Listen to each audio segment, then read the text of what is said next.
Salut et bienvenue sur l'épisode 5 de l'Objectif Mont Blanc. Cet épisode 5 est dédié à la gestion du risque. La gestion du risque, on en entend parler beaucoup et le fait est que cette gestion du risque, elle est vraiment omniprésente partout. Vous la faites en l'occurrence en sortant de chez vous. Quand vous allez traverser une route, la gestion du risque, elle est vraiment là. Et c'est vraiment important, moi je sais qu'elle est...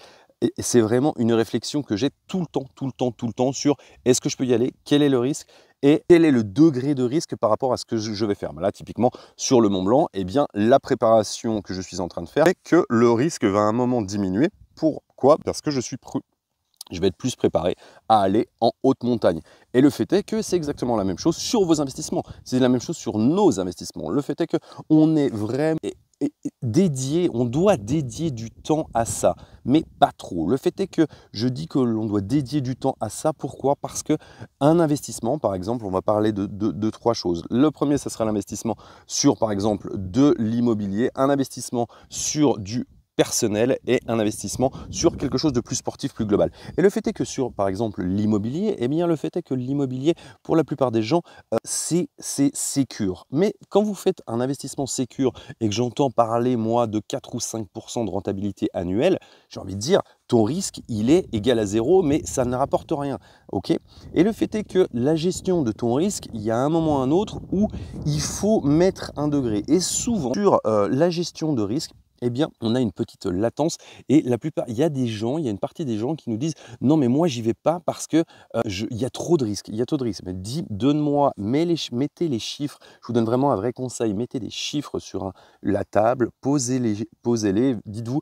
Est-ce que c'est faisable ou pas? Est-ce que c'est rentable ou pas? Et le fait est que parce qu'on a des biais cognitifs et les gens, par exemple, sur la gestion de risque, c'est aller voir, parler à des gens sur l'investissement qui ont déjà investi, mais qui ne sont pas investis, qui n'ont pas acheté une maison. Non, qui ont acheté 3, 4, 5, qui ont plusieurs appartements, qui ont déjà fait du business, qui ont monté des sociétés. Allez parler à ces gens-là pour avoir une gestion de risque qui soit juste et qui ne soit pas un biais cognitif parce qu'on croit que c'est dangereux ou ci ou là. Le fait est que vous voulez commencer à gérer du risque sur de l'investissement, il faut poser les chiffres. Poser les chiffres et à partir de là, on commence à réfléchir plus posément. Le fait est qu'un imaginaire en se disant c'est trop risqué, patali patala, par exemple, concrètement, on entend parler, moi vous savez, je suis dans le Bitcoin, je suis dans la crypto, je suis trader là-dessus. La gestion de risque, elle est omniprésente, c'est le marché le plus volatile au monde.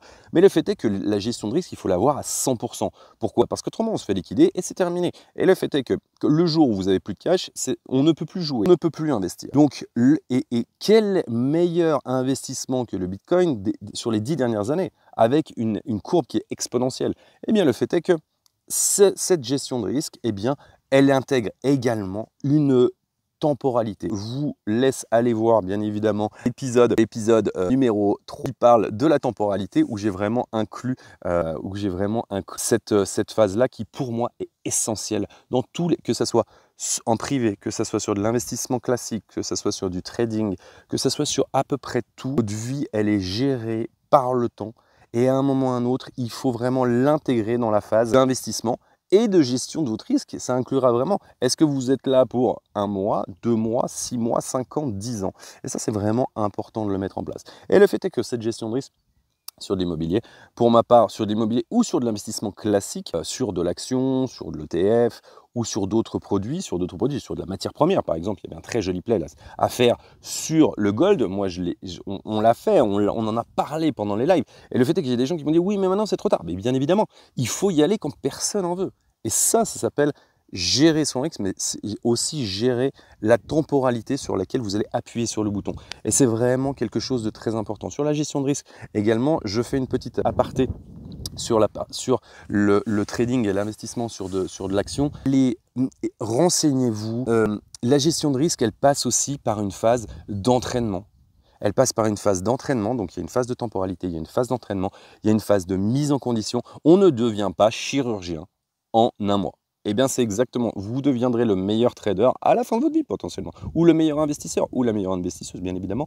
Et c'est la même chose sur de l'entrepreneuriat, c'est exactement pareil. Beaucoup de gens se disent « oui, non mais c'est long », mais votre portefeuille, la temporalité, elle est vraiment importante. Et cette gestion de risque, il faut l'inclure dedans. Et la gestion de risque, je reviens sur la phase investissement et trading, elle est vraiment importante. Je vous laisse bien évidemment revenir sur les lives ou nous suivre en direct sur les lives que l'on propose régulièrement, en tout cas hebdomadaire.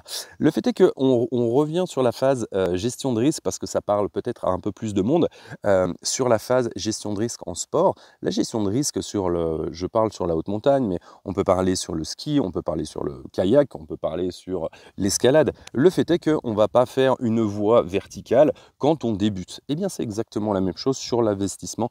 C'est exactement la même chose sur l'investissement. Il y a une phase où cette gestion de risque, eh bien, elle est, plus vous pratiquez et plus cette gestion de risque, elle va s'affiner. Et plus elle s'affine, plus pour le coup, le degré que vous pourrez prendre de risque peut être important.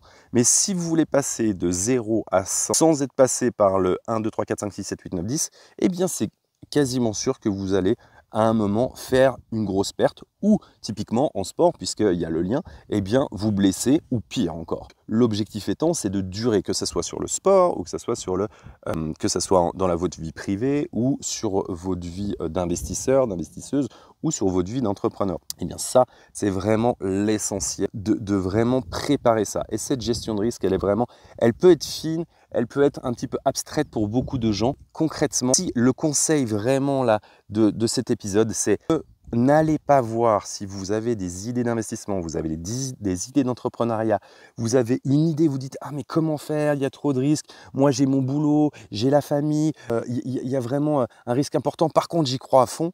Allez voir des gens qui ont déjà managé des situations telles que celle-ci. N'allez pas voir la famille ou les amis qui sont en toute bienveillance, vous donneront leurs avis, mais qui ont leurs biais, qui ont leurs peurs, qui ont leurs craintes. Et surtout, si c'est des gens qui n'ont jamais fait de business, ils vont clairement vous sabrer. Donc n'allez pas les voir. Allez les voir pour autre chose. Sur la gestion de risque, sur des envies de pousser comme ça, allez voir des formateurs, allez voir des gens qui savent, qui ont déjà fait, qui ont l'expérience pour ça. Vraiment, c'est le plus important pour la gestion de risque, parce que c'est très abstrait, gérer son risque, c'est vraiment très personnel également. Moi, je sais que j'ai une facilité à prendre des hauts risques, mais le fait est qu'à un moment, il faut, parce que j'ai 20 ans d'expérience et que je suis capable d'absorber au niveau interne des volatilités importantes. Mais le fait est que ça, on se met en place tout doucement. Je vais rester là-dessus. Allez voir les bonnes personnes. N'hésitez pas à venir, bien évidemment, me mettre en commentaire si vous avez besoin de conseils. Je suis là. N'hésitez pas à venir me mettre un MP, ça sera avec grand plaisir. Et dans tous les cas, regardez, je vous fais ça, hein. Vous connaissez la partie épisode. Généralement, je la fais en pleine nature. Et bien là, c'est vraiment le cas. En préparation du Mont Blanc, et bien je suis voilà, en pleine montagne. J'espère en tout cas que cet épisode vous a servi. Et dans tous les cas, je vous dis, eh bien, direction l'épisode 6 qui sera sur la gestion de l'échec, ou l'échec en soi, puisque en France, on a un petit peu de mal avec ça, mais je peux vous garantir que des fois, il est nécessaire et salvateur pour aller plus loin. Dans tous les cas, je vous souhaite une excellente journée, une très belle continuation, et n'hésitez pas à venir échanger avec la communauté. Salut!